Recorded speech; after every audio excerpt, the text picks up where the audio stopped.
দ্বাদশ জাতীয় সংসদ নির্বাচন কমিশনের ঘোষণা অনুযায়ী 7 জানুয়ারি অনুষ্ঠিত হবে।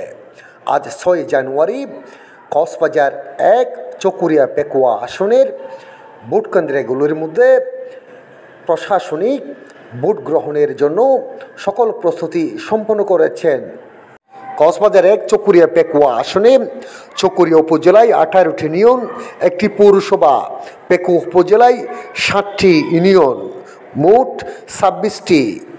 ভোটার সংখ্যা 4,86,302টি। সকাল থেকে প্রতিটি ভোট কেন্দ্রে প্রিসাইডিং, পুলিং ও পুলিশ আনসার সবাই ভোট কেন্দ্রে যাত্রা শুরু করেছেন। 158টি ভোট কেন্দ্রে ভোটারদের ভোট গ্রহণের মধ্য দিয়ে জাতীয় সংসদে নির্বাচনের কক্সবাজারের 1 আসনের নির্বাচন অনুষ্ঠিত হবে।